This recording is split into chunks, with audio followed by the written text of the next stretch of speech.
Falamos no último, terminamos ali com a parte da gnose, do Samael, acho que é um barulho. E falamos bastante sobre escolas esotéricas, mais da parte até o meio do século passado. Entramos nas definições sobre Rosa Cruz e gnose. E só para concluir essa fase, vou falar meio calor que não tá. Só para concluir, nós estávamos lendo outro dia aí um livro, aquele livro do Samael, a Revolução de Bel.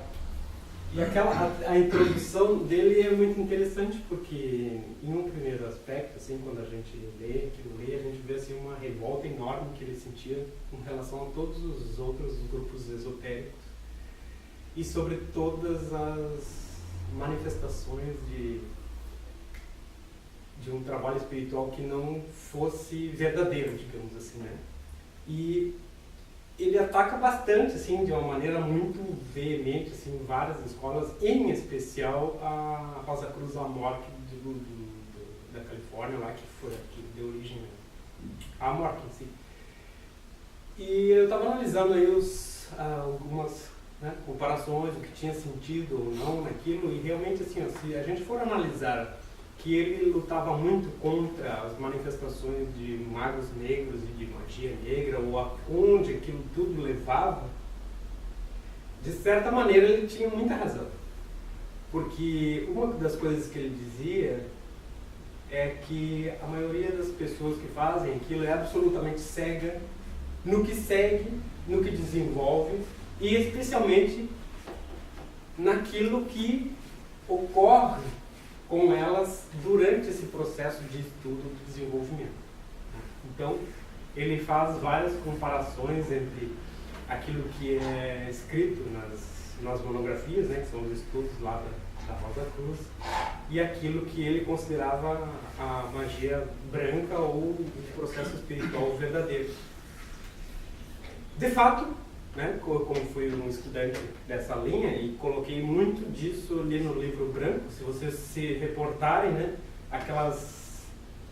aquele estudo, digamos assim, que tem ali na segunda parte, na verdade é um estudo da Rosa Cruz. Apesar de não ser biográfico, aquilo tinha um caminho interno que era seguido e que era devido ao conhecimento que era feito lá dentro da Rosa Cruz. Sim, ele era. Mas ele era muito revoltado. Sim, mas ele foi discípulo do Krumer, que foi o fundador de uma Rosa Cruz, que não era a Mork, né? Era uma outra. O Krumer. Né? Krumer, né? Krumer, né? Que foi o mestre espiritual dele, foi um dos fundadores de uma Rosa Cruz. De onde saiu o Spencer Lewis? Que esses dois se brigaram, o Krumer e o Spencer Lewis, por divergência na parte justamente essa aqui. O Krumer achava que tinha se transformado em algo financeiro, né? Isso a gente já tinha comentado da outra vez. Quem é? No entanto, Quem é? isso, como eu estava dizendo, assim, o que ele dizia é que realmente assim, as pessoas são cegas em relação àquilo que acontece do outro lado. Isso é uma grande verdade. Eu mesmo conheci assim, inúmeros Rosa Cruz e pessoas que estudam, mas que a consciência sobre o que eles estão fazendo, o que está sendo desenvolvido, o que acontece do outro lado é praticamente nula, né?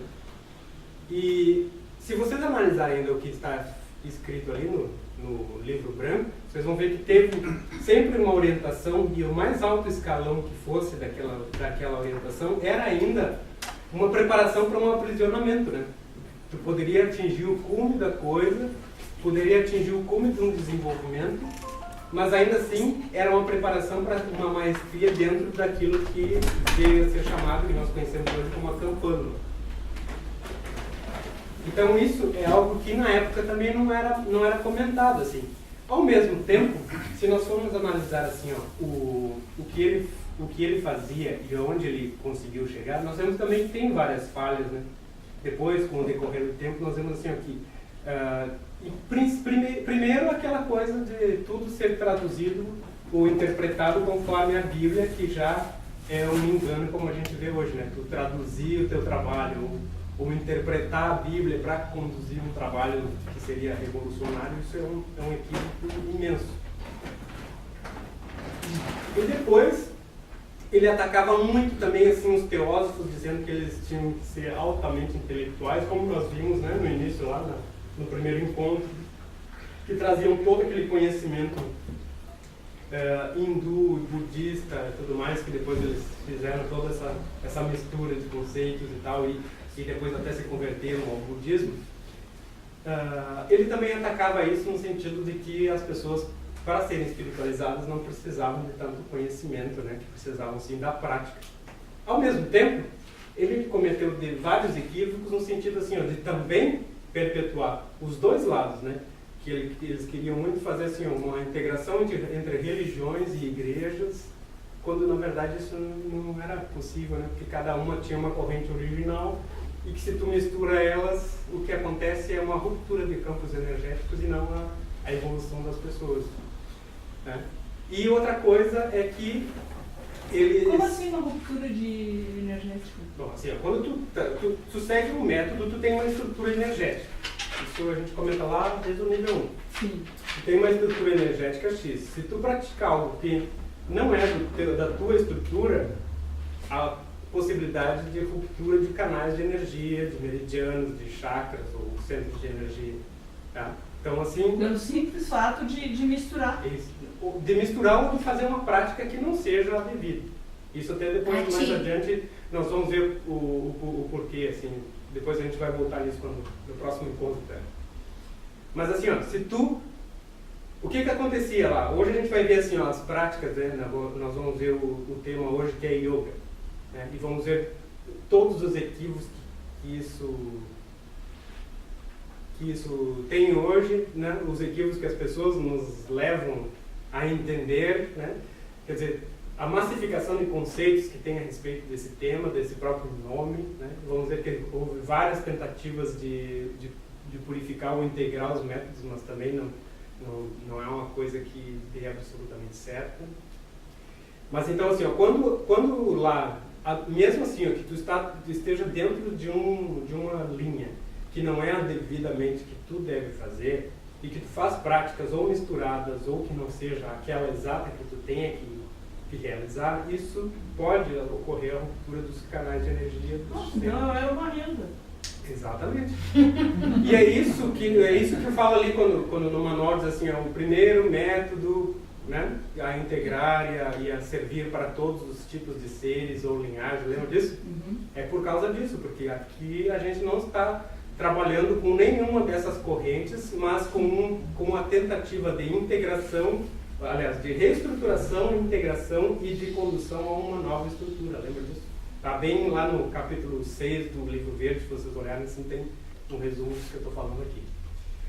Mas então, voltando até onde a gente tinha visto, até o Samael, o que aconteceu? Ele também, né, com uma ênfase muito grande a práticas de exercícios e técnicas lá, hindus ainda, que a gente vai ver aqui, ele voltou muito ao passado e deu muita ênfase a determinadas coisas e a vida em determinados planos de realidade, em especial o astral, onde as pessoas, a gente sabe que até nem deveriam entrar, e que muitas vezes as interpretações daquilo tudo que vinha lá, ele mesmo muitas vezes se confundia, tanto que às vezes ele até se retratava em livros posteriores, né? E mesmo essa história, assim, se a gente estava analisando, né, essa coisa mesmo do Beelzebub, que ele disse que se converteu de mal a bem, a gente vê assim, que todo o ensinamento que ele passou a partir daquilo ali, na verdade, é a mesma coisa que o Muriel estaria passando para mim lá, se eu aceitasse ficar no dele. Quer dizer, o Muriel jamais vai se converter em algo além daquilo que ele é, que seja um manipulador, né? Um ser que trabalha justamente para que as pessoas sim tenham uma ascensão, mas que sejam parte dessa campanha, né? Desse serviço de maestria de algo que não é libertador. Então, da mesma maneira, assim, por mais evoluído que ele tenha sido e que tenha atingido tal nível de de conhecimento, ainda assim ele perpetuou algo que foi, de certa forma, um equívoco, né? Tá? Essa é a parte que eu queria só, mas não sei se quer colocar mais alguma coisa. Não. Ela ficou bastante chocada lá com a introdução desse livro. Até a gente estava fazendo uma leitura dinâmica depois. Então faz um comentário sobre Os termos que ele usa, porque tu não lê pro pessoal Não, ler. agora a gente está meio... Ele é muito durão, sabe? Nossa, ele xinga as pessoas assim, ó, dos adjetivos que eu nunca nem eu fiquei impressionada. Baixo mesmo. Sabe? É um absurdo, eles chamam o pessoal de imbecil, de fauna de mentecado. O Samael, e aí ele diz assim, ó, eu notei assim, no início ele começa assim, né, furioso, e aí depois ele começa a dizer que o pessoal não precisa ter inteligência ou, né, sabedoria, que só precisa ter um coração limpo para chegar lá, um coração puro. E aí no final ele mostra quão puro é o coração dele. Xingando e dizendo que quem não Sim, aí usando a Bíblia. Não aceitar, e usa aquelas coisas da Bíblia assim, bem assustadoras, aquelas partes assim, sabe? E aí no final ele ainda diz ali que só os de coração puro vão chegar lá, mas quem não estiver de acordo com aquilo que ele está dizendo, que ele é o cara, e vai sentir a ira de Deus. E vão tudo morrer. Aí ele fala de Terceira Guerra Mundial, ele faz um monte de ameaça, de apocalipse, e aí depois ele fala que vão tudo pro Vale dos Mortos, onde... Nossa, aí tu entende essa discrepância, né? Como que pode, assim, isso que eu fiquei impressionada. Ao mesmo tempo que ele tá ali tentando combater uma coisa, ele mostra a cara dele, né? Com o discurso de ódio dele. Esse era como se diz? O Samael, o da gnose. Da gnose, que fazia... Sim. Era o mestre, digamos assim, era o que conduzia a gnose. Sim, através foi dele. o estruturador da... Ele organizou, né? Gnóstico atual. Ele organizou essas práticas. Com todo o ódio dele, ele conseguiu montar diabolicamente. É que realmente, assim, ó, como eu estava dizendo, assim, ó, tudo tem uma razão se a gente analisar no fundo, ao mesmo tempo que não tem. A razão, sim, era um bando de cego quase mentecapto e até hoje fazendo coisas que não tem nem ideia. Que ele estava falando. Até gostaria de ser assim, na verdade, em muitos aspectos. Às vezes até eu era. Agora eu tô mais light, cansei. E às vezes eu acho que tem que retomar um pouco. Tem um sentido, né? Porque realmente, assim, se tu fores analisar o que ele estava falando, em alguns aspectos do que ele fala, e sobre os erros que todo mundo comete, em práticas, em coisas que está entrando e não sabe onde é, e pensa que é do bem, mas não é. Quer dizer, é quase o mesmo discurso que eu estou fazendo sempre. Só que ele fazia a mesma coisa. Só que ele também fazia a mesma coisa, cometia vários enganos e cometeu muitos, e deixou as pessoas, ainda muitas, né, mais perdidas ainda por causa de uma perseguição de um objetivo que daquele jeito só ia dar exatamente aquilo que ele estava combatendo. Não sei se... Sim, era totalmente contraditório.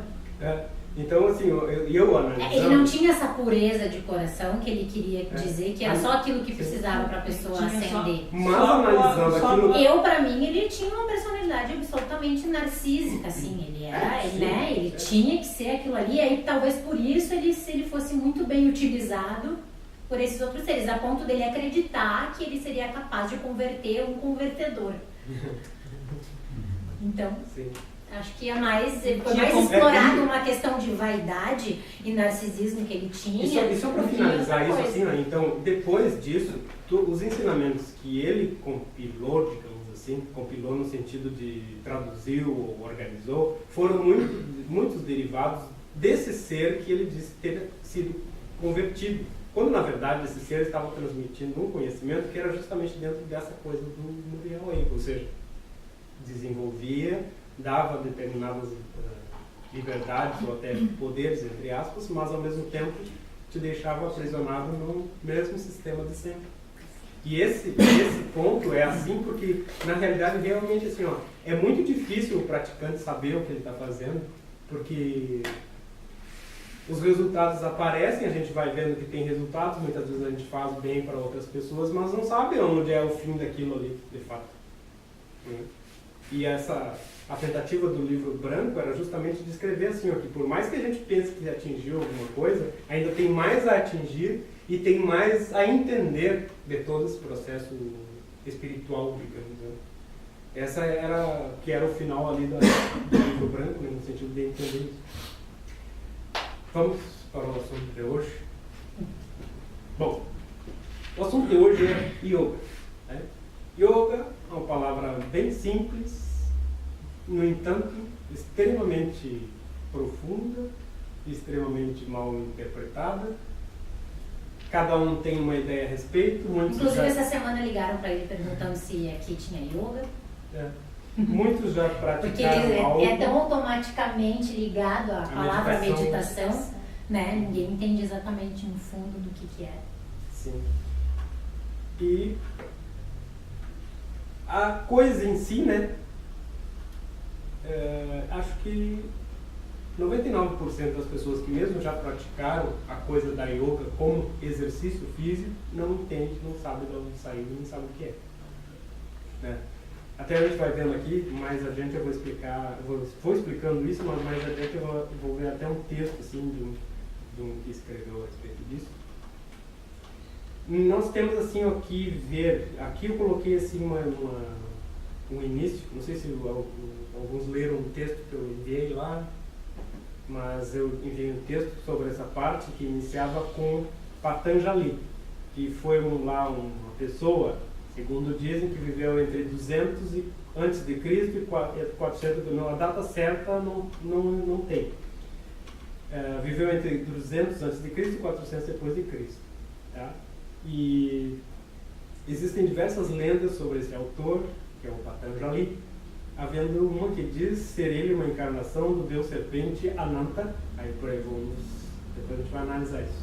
Uma encarnação do deus serpente Ananta, ou meio homem, meio serpente, ou ainda uma serpente que, desejando ensinar o yoga ao mundo, caiu, Pati, dos céus nas palmas das mãos abertas, Anjali, de uma mulher, que por sua vez o chamou de Patanjali. Bom, nessa história a gente já vê uma alusão aí mítica, né, ao ser que nós já temos falado, né, serpentes, né, de onde vem. Se bem que toda yoga, toda a tradição de desenvolvimento dessa parte sempre tem no meio aquilo que é a energia a interna, o Kundalini, né, que também era uma das principais, como é que se diz? Principais meios do desenvolvimento até da corrente do Samael. Por isso que eu digo assim que tinha muita coisa de antes que ainda ele conservou, né? Que dizia que uma das principais formas de se elevar espiritualmente seria a condução da Kundalini ou o Tantra, né? Ou a energia sexual, como eu já várias vezes tenho falado a respeito disso também.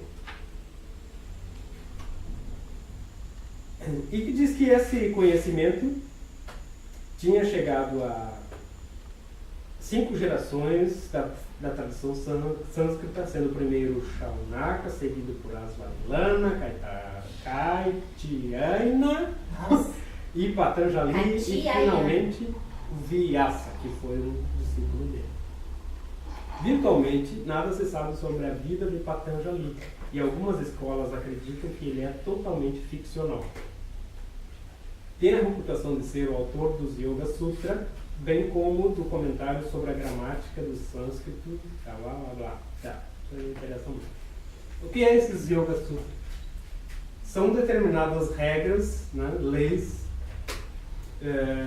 que provavelmente datam de 150 depois de Cristo, redigida numa linguagem muito condensada, constituída por vários aforismos sobre a prática e a filosofia do yoga.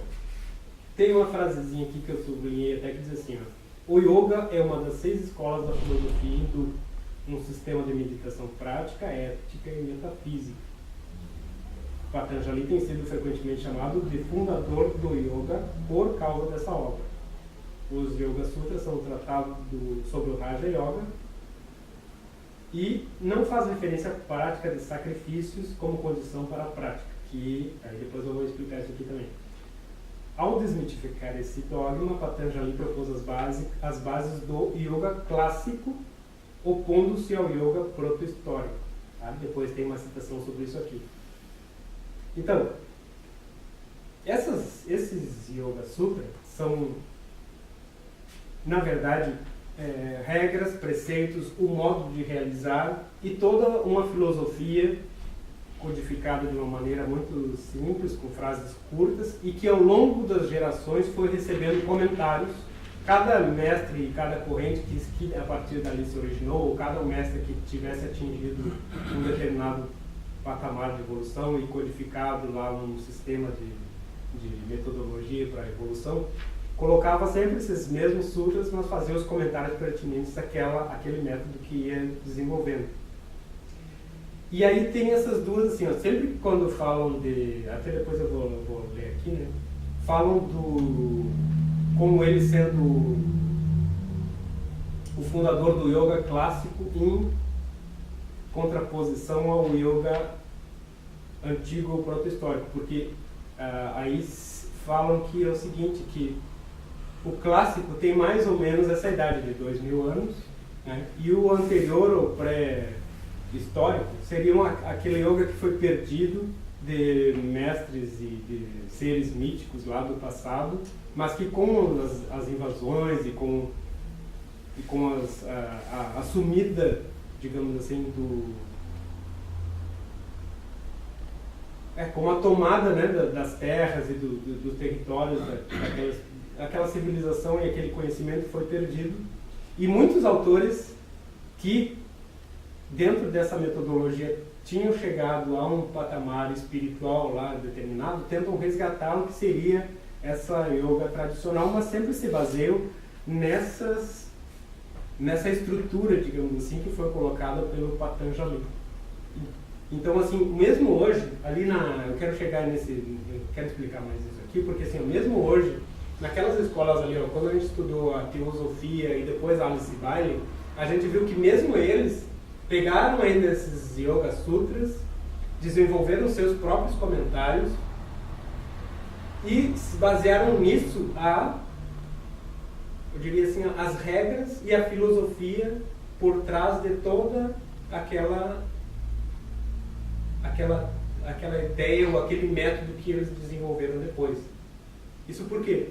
Porque quase todas as religiões, né, têm ali seus dogmas, a maneira própria de que como é que chama? O crente, o praticante deva seguir, né? Então, o que eu quero dizer, assim, que a yoga, lá no original, ela é muito mais do que uma religião, porque ela é derivada do hinduísmo, né?